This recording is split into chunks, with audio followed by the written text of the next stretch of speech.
your big toe can make a big difference in your golf swing.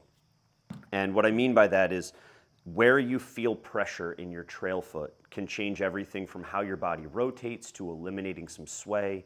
So if you're struggling with some inconsistencies on your backswing, body sliding to the side early, not getting quite enough rotation or creating that depth that we're looking for on the backswing, start with your big toe on your right foot, okay?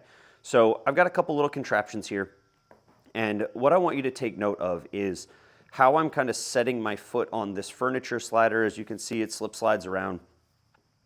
In our backswing, in order for us to create rotation that is actually coming from our feet and from the ground, so we're talking a bit of the fancy words like ground reaction forces today, this needs to actually originate in your foot. So a lot of people will do what I call as Elvis. I can just wiggle my butt around, but I'm not actually creating rotation from the ground, which really kills our ability to create speed.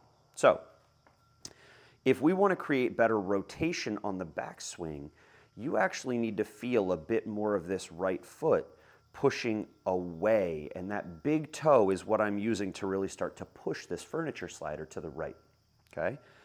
Why that works, even though it feels kind of counterintuitive, with spikes and that lack of friction taken away, so now my spikes can dig into this mat that I'm standing on here, as soon as I start to apply that force, and then I allow my body to start to rotate, you're gonna notice that that knee doesn't continue to slide to the side.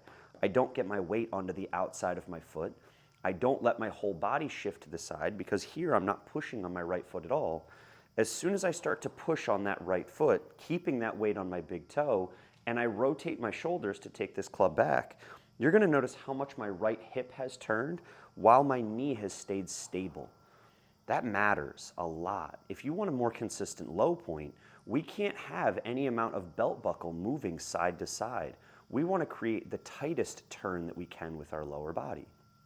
So we start with an understanding of that in a lesson, and then we move into this. And I think these little boards are really, really neat. They're used a lot in the PT world. I snagged one to be able to use in lessons. You can see how much this board starts to wobble. So as I set somebody up on this with their right foot stable, and we start to make a backswing, I actually want them to feel as they turn back that that right toe is starting to push down to the ground.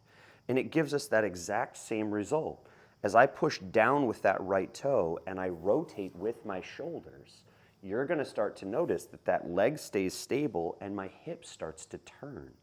I can feel a really big stretch through my glute and my hamstring here. I can feel like a pinch in my inside of my hip joint, calling that internally rotated, so my hip is starting to turn against my leg. This is how we start to coil against your lower body to build tension, which will allow us to unload or release that tension to create some speed in the downswing. This is a great way to start to create better turn with less sway on your backswing. Give this one a shot. Take care.